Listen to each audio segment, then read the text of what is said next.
Alors, bonsoir à toutes et à tous et bienvenue pour ce webinaire organisé par Secret Planète. Un grand merci, vous êtes toujours aussi nombreux, aussi fidèles. Alors, Secret Planète, ça réunit Tamera Voyages d'aventure qui sont les trekkings, notamment au Népal, mais beaucoup de voyages culturels, des voyages d'aventure assez ethniques, spécialisés sur les fêtes, les marchés. Et puis, il y a aussi Expedition Unlimited, donc spécialisé sur les expéditions. Donc là, c'est du grosses expéditions, pôle Nord, pôle Sud, les 14 8000 qu'on est en train de préparer, un petit peu tous les sommets à plus de 8000 mètres. Donc pour des personnes très très engagées et très autonomes. Et puis Saiga, qui est le voyage plutôt nature.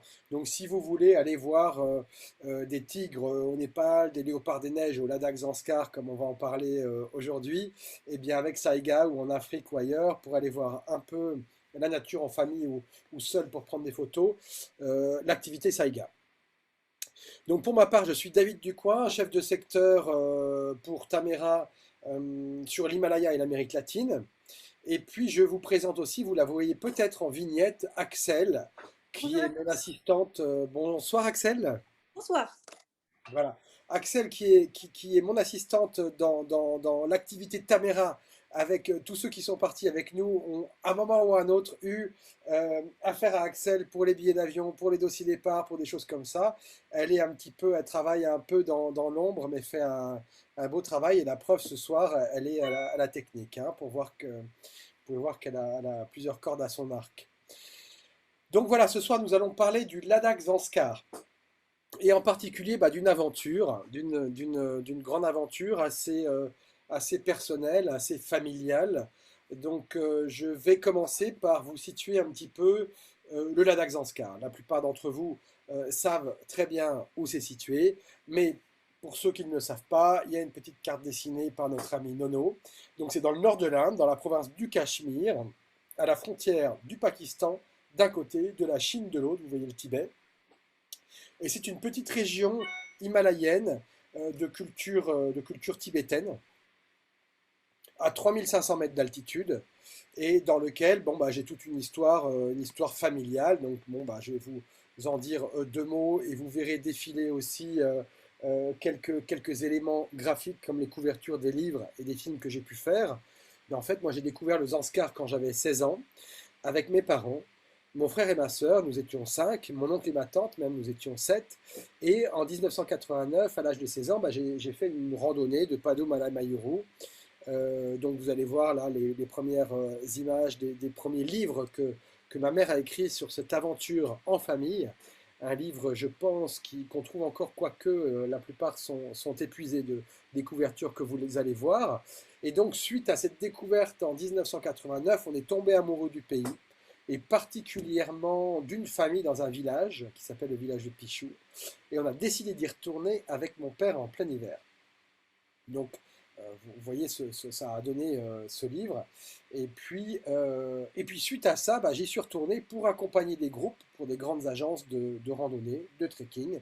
Donc, je passais mon temps à faire Padum Darsha, Padum Lamayuru, à faire la diagonale, à faire plein d'itinéraires aux Anscars pour accompagner des personnes et faire un peu le passeur entre une culture que je commençais à bien connaître et puis nos amis français, belges ou suisses. Avec mon frère Samuel, j'ai aussi fait des films documentaires. Donc vous pouvez voir ce fameux Amchi, les oubliés de l'Himalaya, qui parle des médecins traditionnels tibétains dans la vallée. C'était notre premier film qui a gagné plusieurs prix, dont le bilan du film ethnographique avec Jean Rouch et qui a été diffusé sur Arte.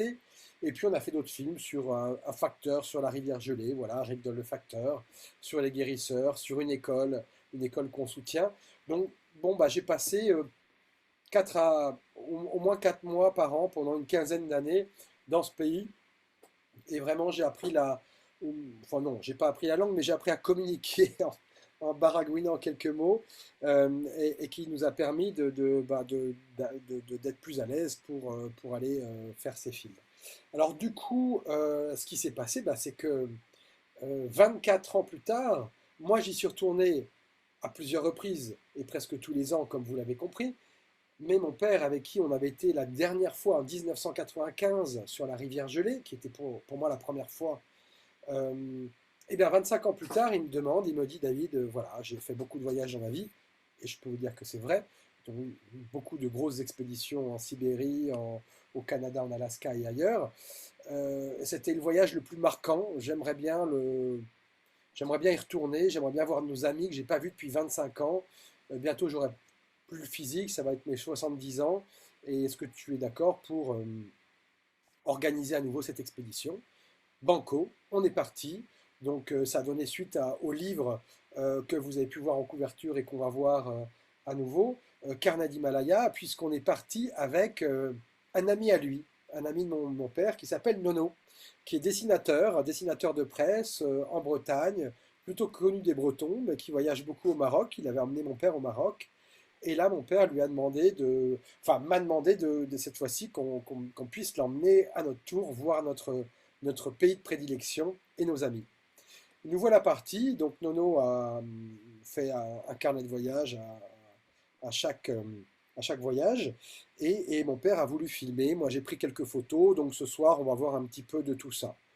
Bon, je vous propose, je pense qu'on va voir. Alors, je vous laisse poser des questions, surtout dans l'onglet questions-réponses. Vous aurez beaucoup plus de chances qu'on vous réponde, puisque dans l'onglet chat, effectivement, il y a beaucoup de choses. On pourrait passer à travers vos questions. Donc, peut-être que vous pourrez lever la main, mais sinon, dans l'onglet questions-réponses, c'est très bien pour poser des questions. Et du coup, on y répondra après. Pour l'heure, moi, je pense qu'on regarde 10 minutes de film. Alors, c'est des extraits de films, hein. Mon père Jacques Ducoing donc, a fait un film de 32 minutes sur cette aventure qui fait partie d'un film conférence de plus de 90 minutes sur les peuples du froid, avec notamment les Dolganes et les Nénètes de Sibérie. Et ce film, il le passe en conférence, on vous donnera les liens pour ceux qui veulent aller voir ce film en salle, notamment dans la région lyonnaise de Saint-Étienne l'année prochaine et dans le reste de la France cette année. Donc Axel, qui a la technique, va nous passer l'extrait de ce film. Ça dure 10 minutes et c'est plusieurs extraits bout à bout. Donc il y a un petit côté décousu, mais c'était pour vous donner une idée de l'ambiance, de comment on a pu vivre cette expédition. Après, je reviendrai vers vous pour vous en parler un peu plus de ces changements avec quelques images et je répondrai à vos questions. L'hiver 1995, David et moi avons vécu une expérience unique en parcourant le fleuve gelé, accompagnés de notre ami Tachi et de quelques Anscarpas pour rejoindre son village dans une vallée du Zanskar. Aujourd'hui, conscient que c'est peut-être la dernière fois, j'ai décidé de refaire ce périple pour revoir cette famille. Tachi et son fils Lundup ont fait le trajet sur la rivière gelée pour venir nous chercher. Quelle joie de les revoir!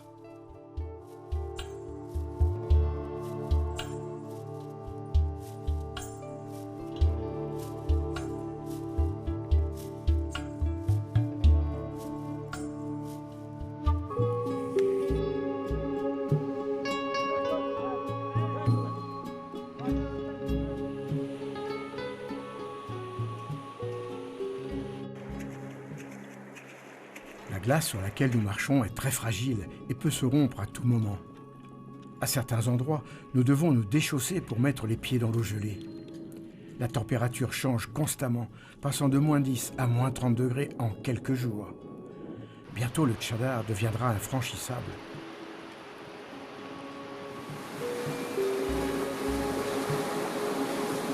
Nono ne se sépare jamais de son carnet et profite de chaque arrêt pour croquer une situation ou un paysage.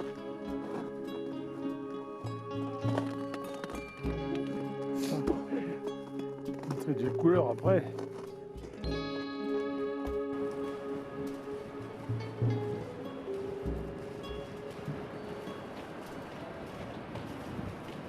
Nous cheminons sur un ruban de glace avec des couloirs étroits où il ne faut surtout pas glisser. La glace a cédé sous mon poids et je suis tombé dans l'eau jusqu'aux cuisses. Tachi, en voulant me retenir, a subi le même sort. Nous avons eu très peur et David s'est empressé de nous sécher.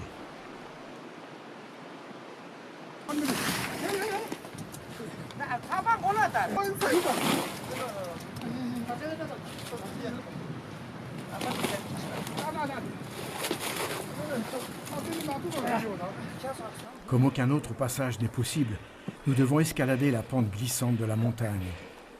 La descente à pic est encore plus dangereuse.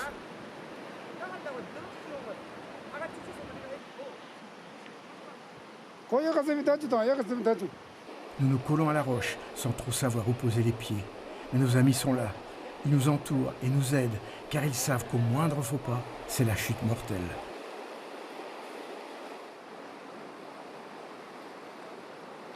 Eux ne semblent pas être gênés avec leur charge sur le dos. Pourtant les sacs pèsent lourd. Ils sont agiles, adroits, résistants et courageux. Ils savent se frayer un chemin même quand cela nous paraît impossible. Merci.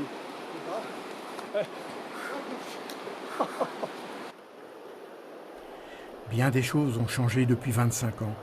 Les grottes ne sont pas toujours libres et le bois se fait de plus en plus rare le long de la rivière.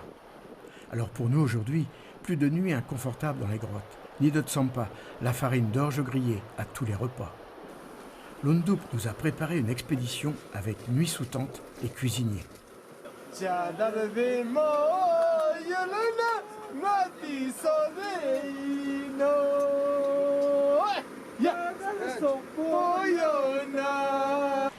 Le léopard des neiges, très difficile à observer, est encore bien présent dans les montagnes. Il vit dans les endroits les plus inaccessibles. Une bataille a dû avoir lieu, car un amalgame de traces de ce félin et d'un ibex, bouquetin d'Asie, se trouve sur notre chemin.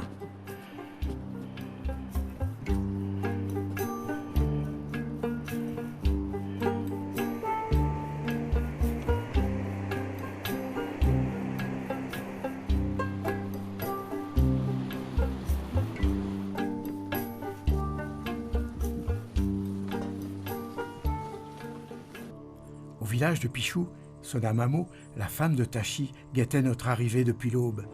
Elle est restée la même. Je vois dans son regard son bonheur de me revoir. L'émotion est intense.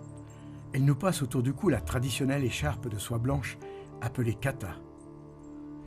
Afin d'encenser et de bénir notre venue, elle a fait brûler du génévrier et comme le veut la tradition, elle nous sert du chang, une sorte de bière d'orge.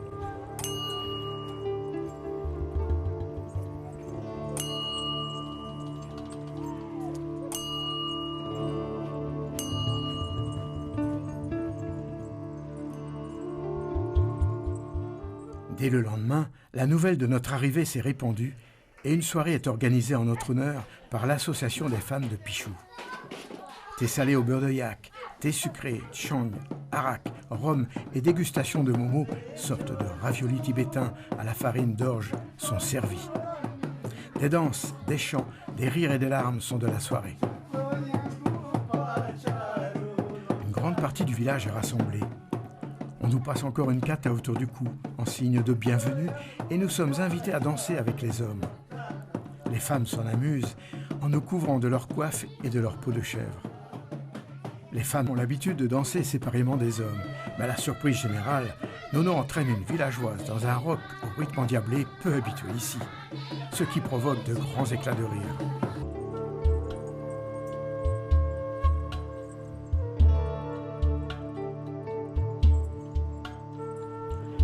Tachi n'a plus qu'un cheval, un âne, une vache et un petit zo, femelle du yak. Les loups viennent jusqu'au village. L'an dernier, l'Ondup a perdu des chevaux, dévorés par une meute de 7 loups.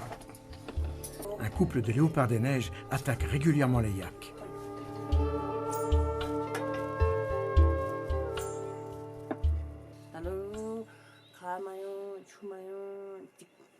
Ouais, elle dit qu'il n'y a pas eu de... Ça, c'est les réserves d'il y a 2 ans et de l'année dernière. Et cette année, il n'y a pas eu d'eau, donc il n'y a pas eu de récolte. Ils n'ont pas du tout d'orge. Que les animaux, ils n'ont pas d'herbe, donc ils mettent... les animaux, ils les mettent dans les villages à Zangla. Et puis dans d'autres villages du Zanskar, ils les prêtent à des familles. Parce qu'ils ne peuvent pas les nourrir. Malgré la présence de routes dans la vallée et du peu d'électricité pour s'éclairer le soir, les conditions de vie en hiver restent très rudes. Pas de bois pour se chauffer ou cuisiner, seul du crottin de cheval ou de la bouse de yak séchée. Pas d'eau courante, il faut aller à la rivière et souvent casser la glace. Ouais.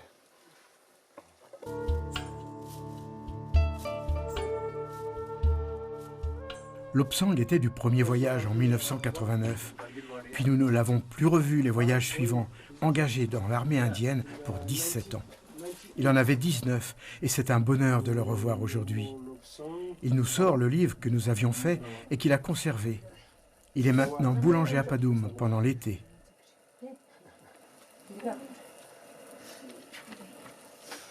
Nambou Abi. En 97, on parlait de la Cheddar Road qui devait se construire en 97. Et là on est en 2019. Elle n'a toujours pas commencé. Avant de prendre le chemin du retour et de dire adieu à nos amis, je demande à Nono de prendre une photo de la famille de Tachi comme je l'avais fait 25 ans plus tôt. Stenzin Pardol habite à Ley, mais Lundoup, qui avait 6 ans, est devenu un des meilleurs connaisseurs du Tchadar pour l'avoir parcouru une 30aine de fois. La tristesse et les larmes de son Amamou nous touchent profondément. Elle n'aime pas les départs et désirait nous garder encore quelques jours.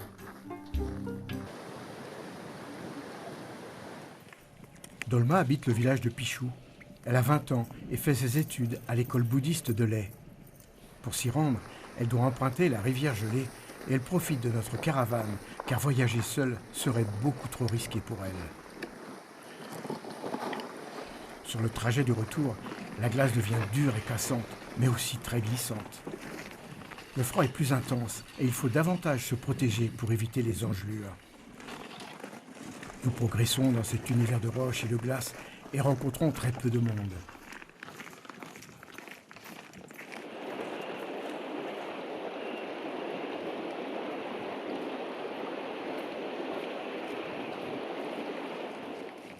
Le froid s'installe et la rivière craque comme pour nous rappeler que nos destinées sont liées à ses caprices.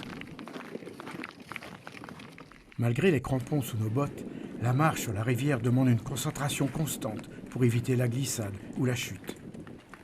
Les muscles tendus dans la journée deviennent douloureux le soir.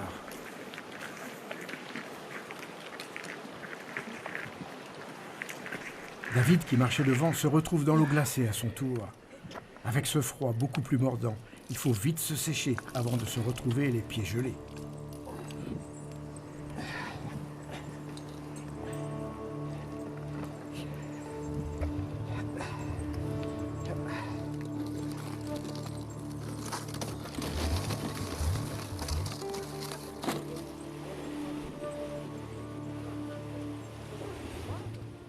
Un rayon de soleil parvient à se faufiler jusqu'à la berge enneigée. David en profite pour se changer.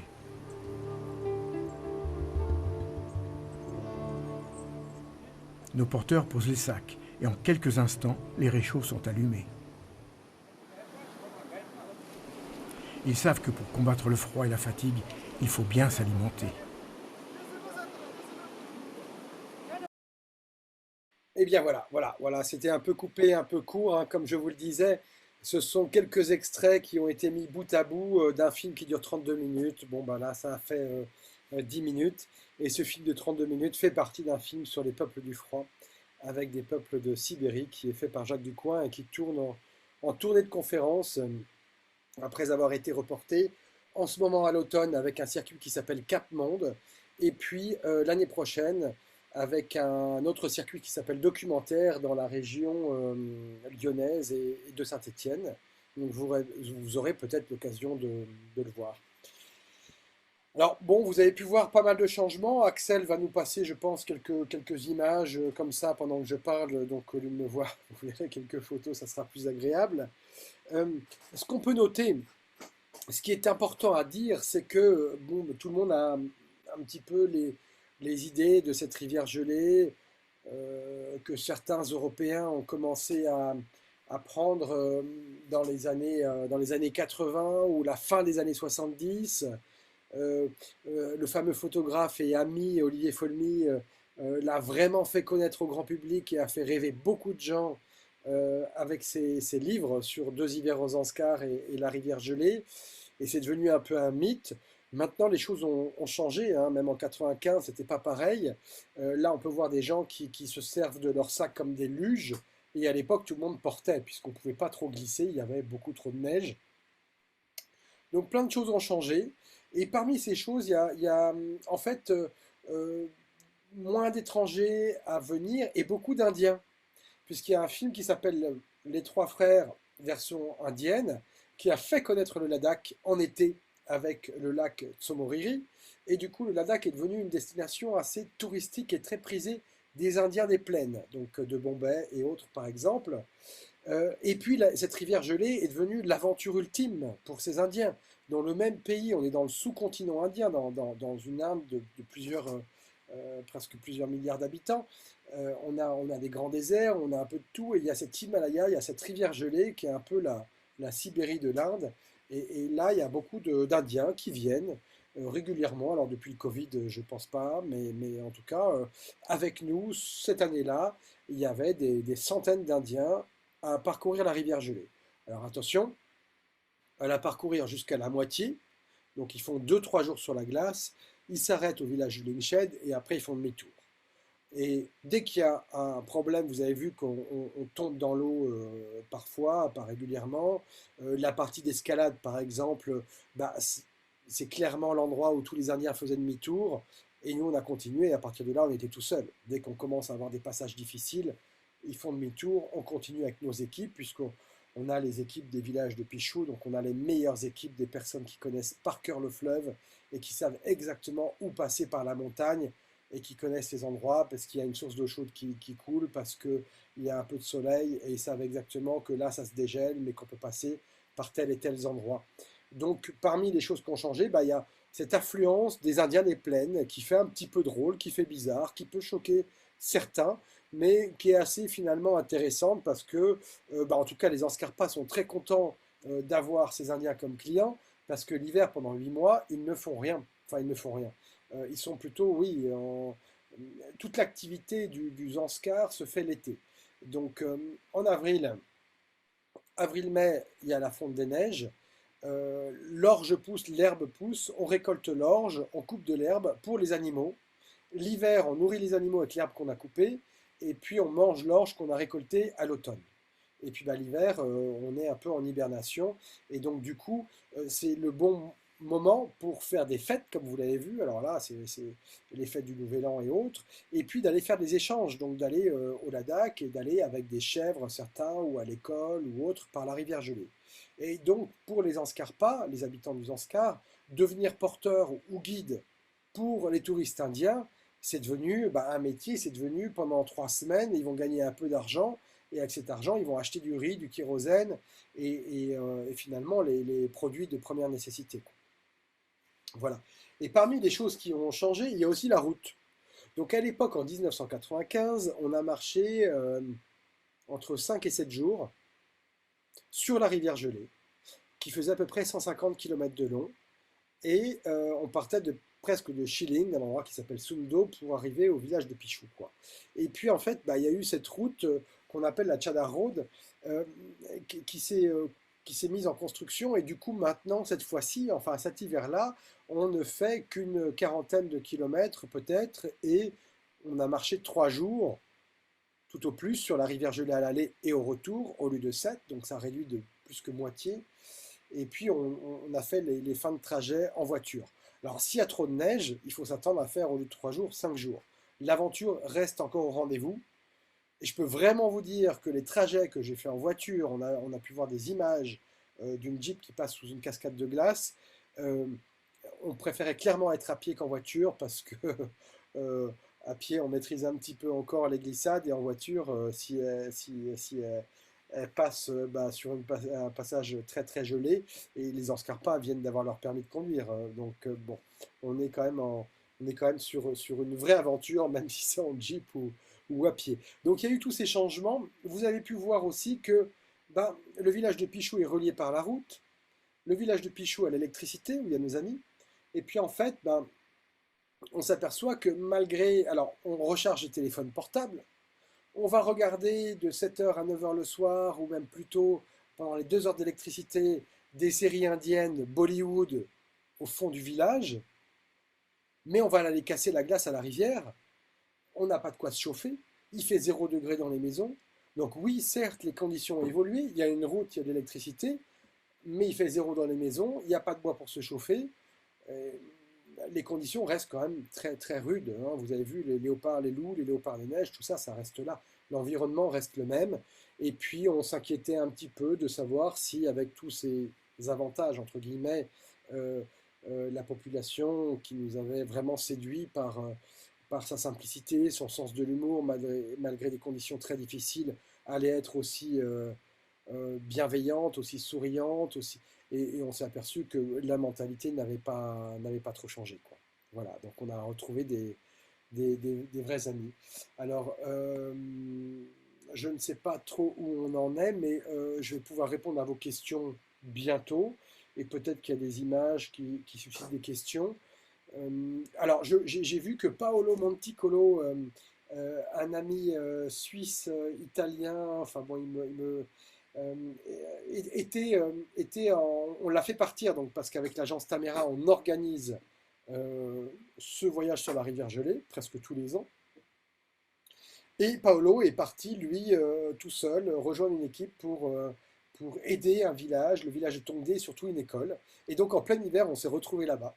Donc c'était assez rigolo de retrouver finalement dans un confinement hivernal assez rustique et très dur, de retrouver Paolo qui était, lui, depuis l'automne. Donc il s'est laissé enfermer par l'hiver, comme je l'ai fait avec mon frère pour aller faire nos films quelques années auparavant.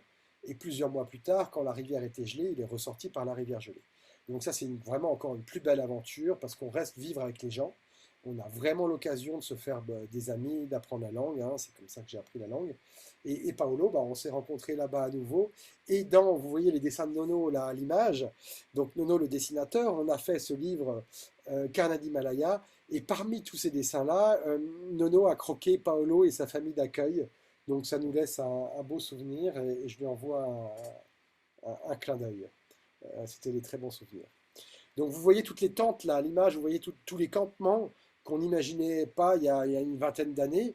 Et maintenant on peut trouver des campements avec une tente hôpital, avec de l'oxygène, avec parfois une équipe de secours pour équiper des voies, avec des guides de haute montagne, puisque on a tous ces Indiens des plaines, on va dire, puisque les Ladakhi et les Anskaris sont aussi Indiens, qui viennent vivre leur grande aventure, qui viennent des plaines où il fait 40, 45 degrés, 50 degrés l'été, et puis peut-être 25 degrés l'hiver pour ce qui est du sud, et puis peut-être zéro, au grand minimum 0 degré pour le nord de l'Inde, autour de Delhi. Et là, ils viennent dans le grand froid. Alors, c'est assez étonnant de les côtoyer pendant un jour ou deux, et puis après de les laisser pour continuer un peu plus loin. Vous pouvez voir là l'image, voilà l'image un peu culte pour nous, hein, de mon père Jacques qui est sur la gauche. Moi je suis sur la droite, j'imagine que vous n'allez pas me reconnaître, j'ai un petit peu changé. Et tous nos amis, donc on voit Tachi et Sonamamo, le couple, avec 4 de leurs enfants. Ils en ont eu 7 en tout, plusieurs sont morts dans les premières années, puisqu'hélas aux Anscars, il y a encore beaucoup de mortalité infantile, en tout cas pendant les premiers mois après un accouchement. Chose qu'on a vécu avec mon frère, on a vécu les accouchements de Sonamamo, on a vécu, vous voyez le petit qui est entre les bras de son père, là, vous l'avez vu pendant le film, c'est la personne qui était notre guide principal et qui est chauffeur de voiture et qui à l'âge de 6 ans allait chercher les dzos et les yaks et les jerrycans de 20 litres sur le dos, quoi. Tenzin pardonne la petite qui a à gauche, la petite qui a une autre enfant sur le dos, elle est mariée, elle a 2 enfants. Et puis il y a des enfants qui ne sont pas encore nés, qui ne sont pas encore là. Donc c'est pour vous dire qu'on a suivi l'histoire de cette famille, mais que cette famille a suivi aussi notre histoire familiale, puisque vous me voyez avec la barbe et les cheveux noirs, mais ils m'ont connu 6 ans auparavant, où j'étais encore adolescent. Donc c'est vraiment un lien d'amitié très fort, et voilà la photo actuelle avec nos amis à nouveau. Et la personne qui a les 2 mains dans les poches qui est debout, là, le petit Dawa n'était pas né. Non, Dawa il est à gauche, il était à peine né, il tétait le sein de sa mère. Celui qui est à droite n'était pas né. Et celui qui est entre le papa et la maman, le Ndoup, était le tout petit, avec sa femme à côté de lui. Donc voilà, c'était, vous l'avez compris, très très émotif, surtout pour mon père, qui n'y était pas retourné depuis 25 ans, donc il y a des gens qui ne me reconnaissaient pas. Alors j'imagine que vous avez peut-être quelques questions. Allons-y. Je vois, est-ce que les conditions climatiques ont-elles changé? Commençons par ça. Ben, moi, je vous dirais a priori, oui. Les hivers qu'on a connus étaient assez réguliers, avec des chutes de neige qui arrivaient en février-mars, qui pouvaient être très importantes. Et puis, en fait, quand il y avait des chutes de neige, ça veut dire qu'il faisait 0 degré ou -5, et que la rivière dégelait. Et quand le ciel était dégagé et bleu, il faisait -20, -30. Bon. Euh, et les dernières années, parce que j'y suis retourné plusieurs fois sur cette rivière gelée pour accompagner des groupes, c'était assez courant d'avoir 5 ou 10 degrés la journée et puis un -10, -15 la nuit. Donc ça devient moins rude quand même. Moins rude à tel point que le problème va être que la rivière euh, ne soit pas assez gelée finalement. Alors parmi les questions, et puis Axel me dira si elle en a en tête, hein, j'ai parcouru. Oui, oui, donc on voit que les conditions, mais vraiment, et une chose que je voulais préciser, euh, en général, on n'aime pas trop faire un aller-retour sur un même parcours. Et là, ce voyage de la rivière gelée, c'est un aller-retour. On va aux Anscars, on revient, on s'arrête au village de Linched et au monastère éventuellement. Et en fait, ce qui est vraiment intéressant enfin, pour moi, c'est un des plus beaux voyages, un des plus beaux traits qu'on puisse imaginer. Euh, c'est que le parcours à l'aller et au retour n'a rien à voir. Et même le parcours de l'aller, une semaine après, n'a rien à voir avec ce qu'on a vécu une semaine avant. C'est-à-dire qu'on voit même des morceaux de glace avec nos pas, nos traces de pas, qui dérivent et qui flottent le long de la rivière et qui nous rattrapent. Donc c'est un parcours toujours changeant, avec des images assez incroyables. Axel, vous en avez passé certaines, peut-être toutes ou d'autres, mais des images assez incroyables de glace, de sons, de choses vraiment toujours changeantes. Donc il n'y a aucune monotonie dans ce voyage, quoi. Alors bon, bah, je vois que Vincent me pose des questions sur le réchauffement, on y a répondu. Sur la route aussi, un petit peu. Alors on espère que cette route va se terminer dans les 2 3 ans qui viennent, mais comme je le disais, en 95, on parlait déjà de cette route, les travaux commençaient, et là on est en 2022 et les travaux ne sont pas terminés.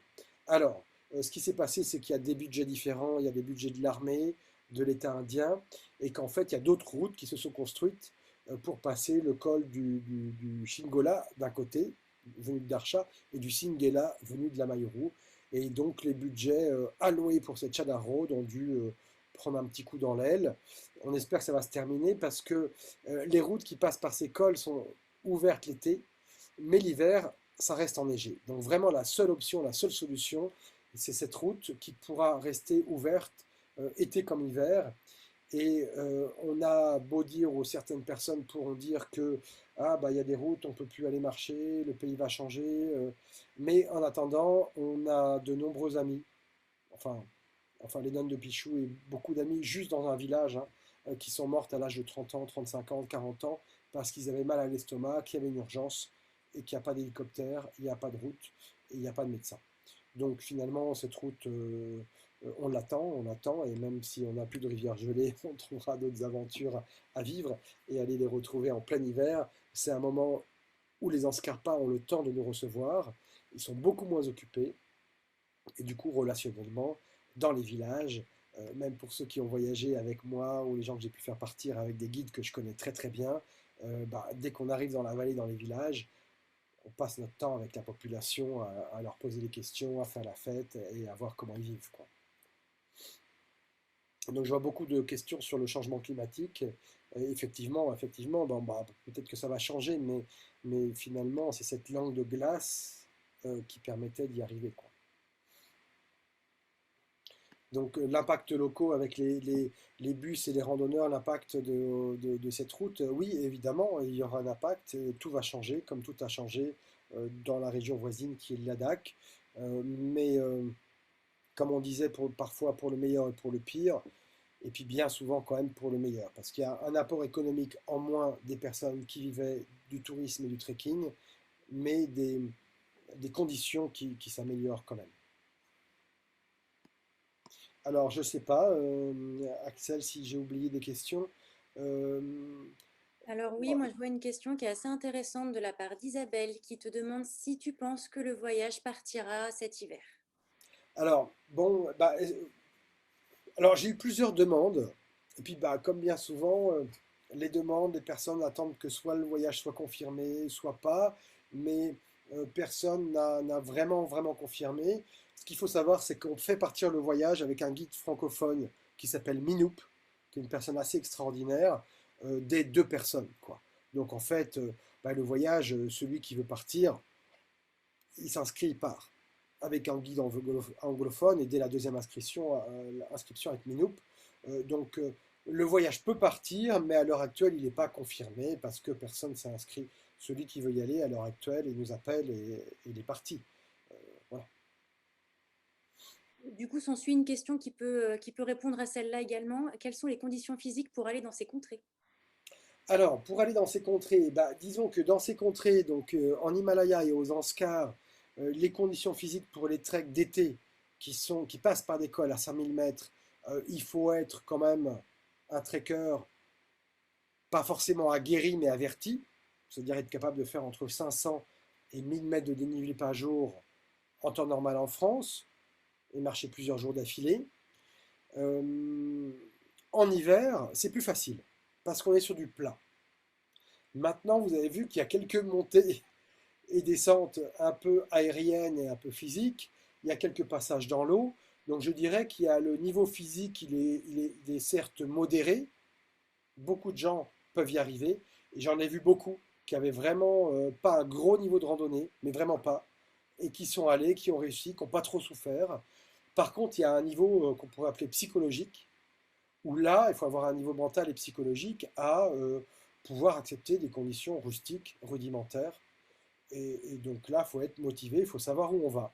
Donc c'est important de se renseigner, de lire des livres, de s'imprégner et de ne pas s'inscrire par hasard sur un voyage aux Anscars si on pense qu'on y va en été, quoi. Et d'un point de vue matériel? Alors d'un point de vue matériel, ça, bon, matériel grand froid comme si on allait au ski, presque, en imaginant quand même qu'on n'est pas statique. Donc il faut pouvoir avoir du matériel assez technique, euh, voilà, l'IFA thermal, laine polaire, comme d'habitude. Ce qui est vraiment important, les deux choses, mais excusez-moi, mais comme en été, pour moi, c'est les chaussures et le duvet. C'est-à-dire dormir au chaud et au sec et marcher correctement. Le reste, après, on s'y accommode, on est plus ou moins équipé. Donc dormir correctement, c'est avoir un duvet entre moins 30, moins 20 et moins 40. Donc un duvet moins 20, c'est la base, c'est le minimum. Ceux qui ont un duvet moins 40 vont dormir encore mieux. Et je vous assure que ça change tout. On a eu des nuits extrêmement froides et on a très bien dormi. Nos amis du Zanskar, eux, se mettent 2-3 couvertures et on voit qu'ils n'ont pas dormi de la nuit. Donc voilà, le duvet, c'est la chose qui va nous permettre de se reposer, de passer une nuit correcte pour être en forme le lendemain ou en tout cas opérationnel. Et après les chaussures, bah oui, les chaussures, bah, si on se fait des ampoules, déjà en été, c'est un petit peu ça, hein, avoir des très bonnes chaussures avec lesquelles on est habitué à marcher. Il y a quelques années, il y a une dizaine d'années encore, on privilégiait les Sorel, qui sont des bottes canadiennes, avec des chaussons en feutre, très chaudes, on n'a jamais froid aux pieds. On s'est aperçu que bah, vous avez vu plein de passages dans l'eau, et elles ne sont pas forcément étanches comme des bottes en caoutchouc. Euh, et on a pu voir que les chaussons en feutre, avec l'expérience, sont très longs à sécher une fois qu'on est passé à travers la glace. Et donc là, récemment, on a trouvé des chaussons, ben, des bottes en caoutchouc, d'une matière dont j'ai oublié le nom, faite en Bretagne, restons sur la Bretagne, qui valent pas cher du tout, et puis qui permettent vraiment de rester au chaud avec un chausson en aluminium, feutre aluminium, et puis le reste en caoutchouc. Et là, ça nous a rendu plein de services, et je les ai pu pour vous les montrer, parce qu'on a tout laissé là-bas, c'est tellement utile pour eux tout le temps, que ben, on n'a rien ramené. Alors, on a une question sur les enfants qui restent au village. Comment ils font une fois qu'ils sont adultes? Il y a beaucoup de choses. Il faut savoir que traditionnellement, il y avait un système de polyandrie aux Anskars. Donc la polyandrie, c'est le fait qu'une femme se marie avec plusieurs maris, qui en général sont tous les frères. Donc elle se marie avec le frère aîné et tous les frères cadets. Comme ça, on est sûr que le nombre d'enfants va être limité, quel que soit le nombre de maris, elle ne pourra pas faire plus d'enfants. Et ça, c'est très important parce qu'il y avait très peu de terre pour nourrir plusieurs familles. Donc si chaque frère, le frère aîné et tous les frères entre le frère cadet et le frère aîné faisaient une famille et on divisait les terres, on n'aurait pas de quoi nourrir toutes ces familles. Donc seul le frère aîné hérite des terres et ils peuvent nourrir qu'une famille.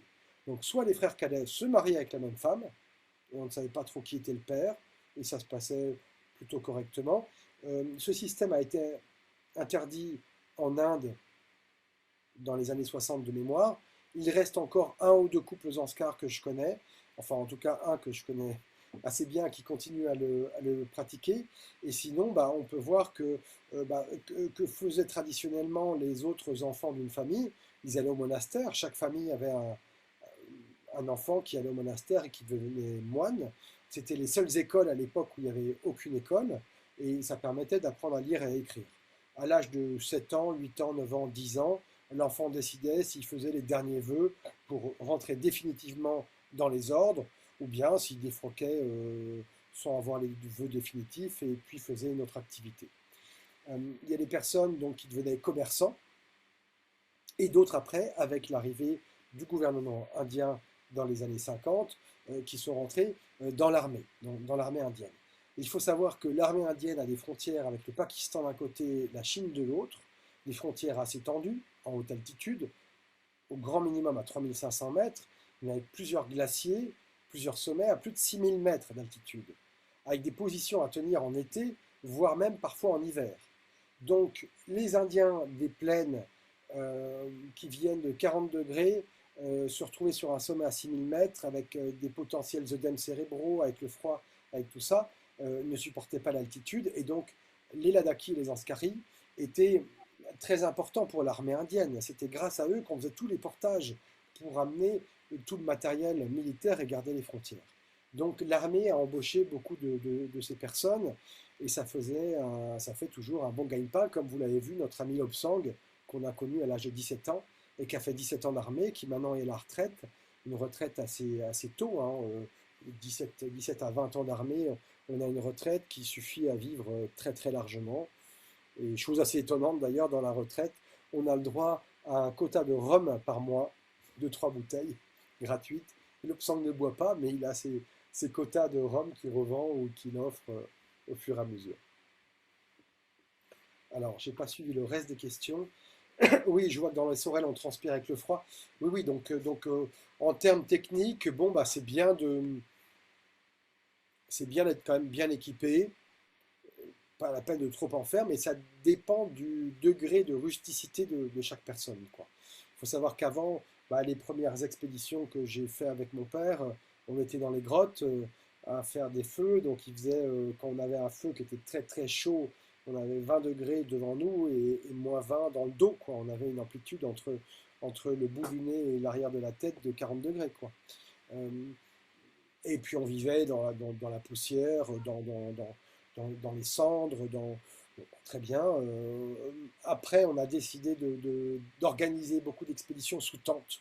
Et pas qu'une raison de confort, pour une raison aussi qu'on fait des feux et qu'on prend du bois de flottage de la rivière Zanskar et que le bois n'est pas illimité et qu'on préfère laisser ce bois pour toutes les équipes de porteurs pour qu'ils puissent se chauffer et se faire à manger. Et donc on est avec une tente cuisine dans laquelle on mange avec des réchauds à kérosène, on transporte du kérosène, on dort sous les tentes et on laisse tous les porteurs investir les grottes et se faire du feu, ça leur laisse plus de confort. D'autres questions peut-être?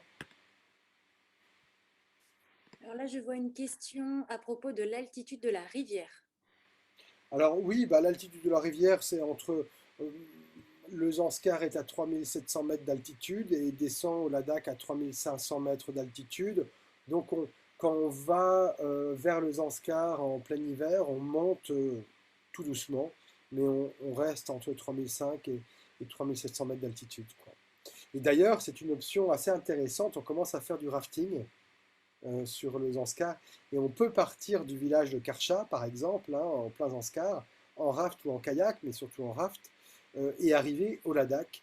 Donc ce qui fait qu'on peut imaginer marcher 5 à 10 jours pour se rendre aux Anscars en passant par les hauts cols et faire un retour en 2 jours par la rivière en été ou à l'automne sur un raft, sur un radeau, quoi. Donc c'est une manière de voir, mais vraiment une manière de voir les montagnes différemment. Et est-ce que tu as eu la chance de voir une panthère des neiges? Alors la panthère des neiges, j'en ai jamais vu dans ma vie. Mais j'en ai suivi les traces pendant des jours et des jours et des jours. C'est-à-dire que régulièrement, en 95 déjà, avec mon père, on se réveillait le matin, on sortait de la grotte, et devant nous, dans la neige fraîche, on voyait les traces de panthères des neiges, qui sont grosses comme la paume de la main, passer devant. C'est-à-dire qu'on sait que dans la nuit, la panthère est passée devant notre grotte, nous a regardé, sûrement dormir, et au petit matin, on la voyait. Et pendant plusieurs jours, on a vraiment suivi les traces de cette panthère des neiges, et elle était devant nous, et on voyait les traces tout du long, et on n'a jamais vu cette panthère. Donc certains ont eu la chance de la voir, et moi je suis sûr qu'elle a eu l'énorme chance de me voir, mais je ne l'ai pas vue. Voilà. Bon, après, il y a les loups, donc des loups, j'ai pu en voir en été, et l'hiver, ils sont encore plus présents. Et les loups mangent le bétail, tout comme la panthère des neiges. Vous avez pu le constater dans le film, hein, dans les commentaires. Et puis il y a aussi les ours à collier, qui sont des petits ours noirs, qui peuvent être assez agressifs. Et l'hiver, ils ont faim. Et ils n'hésitent pas à rentrer dans les villages, à rentrer dans les étables, et voire dans les maisons. Donc, j'ai eu beaucoup d'histoires de personnes qui m'ont dit, j'ai vu un ours dans ma maison. J'ai vu certaines personnes à l'hôpital, quand on faisait des films sur la médecine tibétaine, qui avaient été totalement lacérés, le visage complètement déchiqueté, le corps aussi, recousu par le médecin local dans l'hôpital local, donc peut-être pas d'anesthésie ni rien, lacéré par un ours. Et un ami à moi, donc son âme, qui fait maintenant du fromage, qui a appris à faire du fromage en Suisse, et qui, du coup, dans son petit village de Chiagar, récolte le lait pour faire des étagères de fromage. Il l'affine, comme on le ferait en Europe, hein, donc pas du fromage de femelle du yak comme on a l'habitude de manger, mais vraiment du fromage à l'européenne. Et dans sa cave à fromage, un jour, il y a un ours qui est venu et qu'on a mangé la moitié. Donc il a fait un peu de ciment, un peu de béton derrière pour pas que ça arrive 2 fois. Et là, je vois une autre petite question. Alors, tu as déjà partiellement répondu puisque tu étais avec des amis. Combien de temps ça t'a pris pour apprendre la langue? Alors la langue, je l'ai pas, enfin, je ne la parle pas vraiment. J'arrive à comprendre des phrases simples, j'arrive à m'exprimer, mais vraiment en baragouinant, en mettant des mots, du vocabulaire les uns après les autres, et en ayant mémorisé des phrases que je répète de manière assez simple. Et ça s'est fait en un hiver en fait, hein. Pour vous dire, j'étais parti les étés, et c'est vrai que quand on part l'été, on est 5, 3, 4, on est des groupes de randonnée en famille ou avec des participants, et on ne prend pas trop le temps d'apprendre, et on a toujours 2, 3 Anscaris qui sont là pour nous aider, ou plus. Et l'hiver 98, en fait, j'y suis retourné avec mon frère Samuel, et on a passé un hiver entier. Enfin, 4 mois d'hiver dans le village de Pichou. Donc on était 2, et il n'y avait que des habitants des Pichoupas qui ne parlaient, 3 d'entre eux parlaient anglais, et le reste de la population ne parlait pas anglais. Donc tous les 2 jours, il y avait une fête, voire presque tous les jours.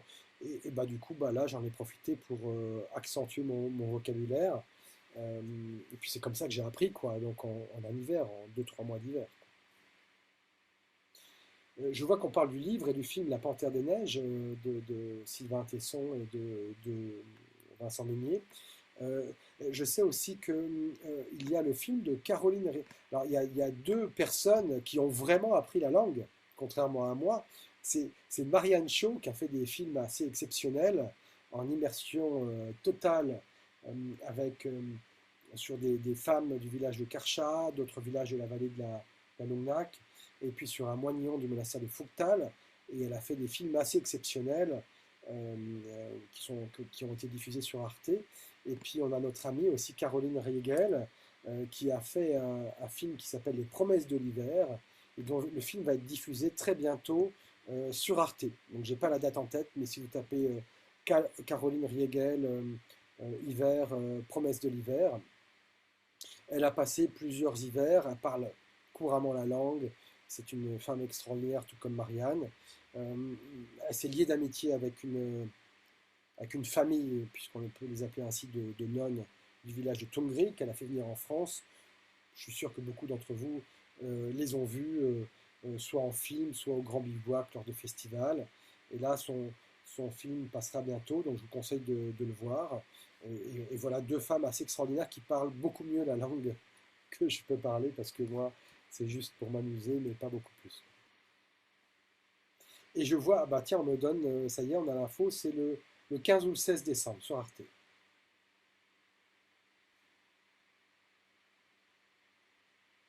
Alors effectivement, sur la Panthère des Neiges, on peut en voir dans certaines régions de l'Asie centrale, du Tibet, de la Chine, euh, le reste de l'Asie centrale, et puis au Ladakh Zanskar. Alors aux Zanskar, il y a quelques Panthères des Neiges qui sont là, on voit leurs traces.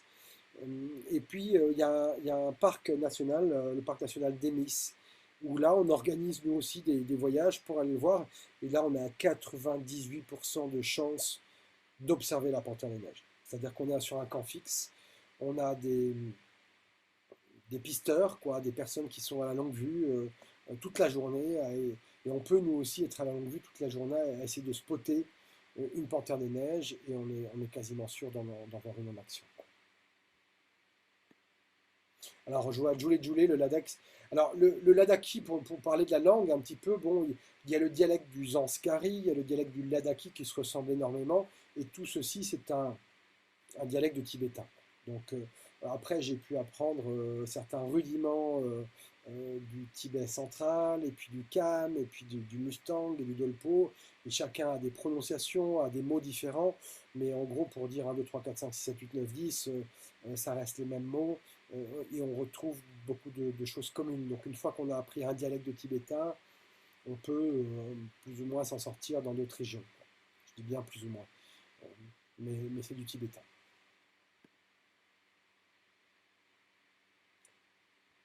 D'autres questions, Axel? Tu as des choses devant toi? J'ai pas. Alors Ouais. oui, là c'est une question très intéressante de savoir si tu vois, tu as vu une différence donc en 95 et il y a 2 ans à propos des déchets laissés par les touristes indiens et occidentaux. Alors oui, oui, oui, tout à fait, bonne question. Et oui. Euh, Bah, il faut savoir qu'avant les Occidentaux, il y avait très peu de déchets, puisque les Anskaris, de manière traditionnelle, ont des manières d'empacter la tsampa, le beurre, la viande dans des pots, dans des vessies, dans des choses organiques qu'on ne jette pas. Très souvent d'ailleurs, je l'ai vu encore cette année, très souvent on enterre quelque part, on enterre une grande réserve de 3-4 kilos de tsampa de farine d'orge, on met une pierre par-dessus pour pas que le léopard ou le loup puisse venir le déterrer, et on sait qu'au retour, on a une réserve de nourriture qui nous attend. On n'a pas à la porter. Après, avec la venue des étrangers, on a commencé à avoir des déchets. On sait on a toujours fait en sorte qu'il y en ait le moins possible. On avait même des temps de toilettes en plein hiver aux Anscars. Et on a toujours brûlé nos déchets, on les a rapportés le plus possible. Ce qui n'empêche qu'on trouvait toujours, puisque les porteurs, on est à peu près, pour 10 personnes, on a à peu près parfois 40 porteurs. Donc ça devient des caravanes assez énormes. Et les porteurs Zanskari, à midi, se font des nouilles instantanées indiennes ou chinoises, mais plutôt indiennes, qu'on appelle les Maggi Noodles. Il n'est pas rare de voir des sacs de Maggi Noodles, puisque les porteurs n'ont pas la même. On n'a pas réussi à leur inculquer, en tout cas à l'époque, où certains, la même façon de leur dire que les déchets, c'est de la pollution et que c'est pas bien. Et pour eux, bah, c'est joli, un paquet plastique, et ils n'avaient pas cette notion. Donc ça commençait à venir. On faisait plutôt attention avec les Européens. C'est vrai qu'avec l'arrivée des Indiens, on a des camps qui sont clairement sales, avec beaucoup de déchets, avec de plus en plus de déchets, notamment dans les grottes. On paye un certain permis, on paye des choses, et ils sont nettoyés régulièrement. Donc il y a des poubelles. On peut trouver des poubelles maintenant, des vraies poubelles en dur, en acier, euh, le long de la rivière gelée, sur certains camps. Bon, il n'empêche que bah, on le voit comme on veut, les déchets sont toujours un problème, comme pour l'alpinisme, comme pour la randonnée. Il n'empêche que bah, ils partent avec la rivière qui monte en crue et qui finalement va au Pakistan par la suite.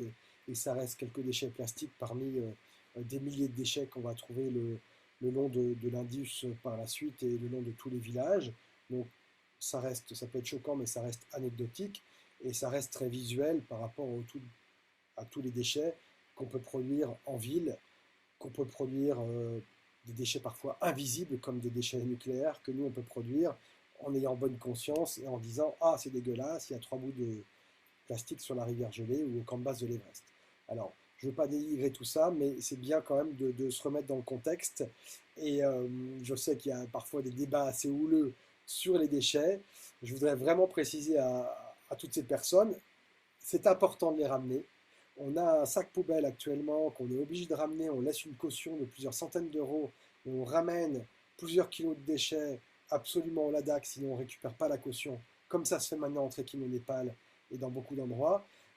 Mais bon, il faut savoir qu'avant de donner des leçons dans ce qui se passe sur les Indiens qui polluent leur propre pays, euh, on peut regarder ce qui se passe chez nous avec les déchets nucléaires qui vont mettre des milliers d'années avant de disparaître. Alors, c'est peut-être pas une raison, mais c'est juste pour calmer un peu le débat, si le débat est là. Je vois qu'on nous conseille un très bon guide pour apprendre la langue qui est Getting Start into Ladakhi. Ouais. Euh, j'ai pas eu l'occasion de l'utiliser, enfin je le mets régulièrement et effectivement pour celui qui veut faire l'effort d'apprendre la langue, euh, il y a des petits, ce qu'on appelle les phrasebooks, il y a des petits guides qui apprennent à faire des phrases assez simplement et les personnes du Ladakh et du Zanskar sont toujours très très contents de communiquer. Alors, bah, je sais pas, Axel, on a peut-être une question ou deux, et puis après, on Je peut se quitter. crois qu'on a fait le Peut-être remettre une image du livre hein, qui est encore en librairie, dans les meilleures librairies ou en commande. On est le combien? On est le 8 décembre. Bah, vous avez 15 jours pour le commander pour les cadeaux de Noël. Ça doit être jouable. Et puis, Et si je vois une question, savoir ce qui est intéressant d'apporter pour les familles sur place. alors, ce qui est intéressant d'apporter, bah, ça va être des vêtements chauds, ça va être des affaires pour l'école, pour les enfants. Bon, des choses qu'on peut acheter en Inde parfois, hein, c'est pas la peine de prendre l'avion avec des stylos et des crayons qu'on peut acheter à Delhi. Donc ça va être surtout ça. Après, je vois que bah, on demande les quid des restrictions sanitaires indiennes. Bon, a priori, l'Inde est ouverte, là, l'Inde est ouverte pour les personnes qui sont vaccinées, pas de quarantaine. L'enjeu, ça pourrait être de trouver bah, des billets d'avion. Si on s'y prend assez à l'avance, on les trouve. Mon collègue Jérôme Cotry à Tamera a plusieurs départs garantis ce printemps. Donc voilà, l'Inde c'est reparti pour l'instant. Hein. Et puis, est-ce qu'on retrouve les mêmes paysages et le même mode de vie qu'au Mustang? Oui, ça ressemble forcément, fortement. Oui, oui, le Mustang est très désertique, euh, avec quelques oasis. Et, et en fait, il y a peu ou pas de pluie, et ça va être la fonte des neiges et l'irrigation qui va permettre à la population, en irriguant les champs, de cultiver de l'orge et de vivre en plein désert. Donc oui, il y a une belle ressemblance. Voilà, alors que vous dire de plus? Les prochaines webconférences, donc bah, la prochaine, déjà bonne fête de fin d'année, c'est la dernière pour cette saison. On reprend l'année prochaine avec grand plaisir en 2022, la vie continue.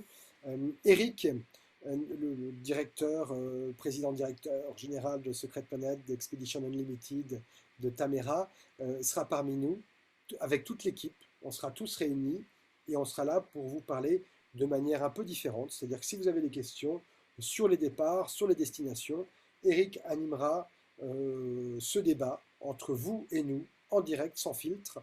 Et puis si vous avez une question sur l'Inde ou le Vietnam ou la Chine, ça sera Jérôme. Si vous avez une question sur l'Himalaya, ça sera moi. Une autre sur l'Afrique, ça sera Nawar. Et chaque spécialiste de son secteur pourra vous répondre de manière très très précise, quoi.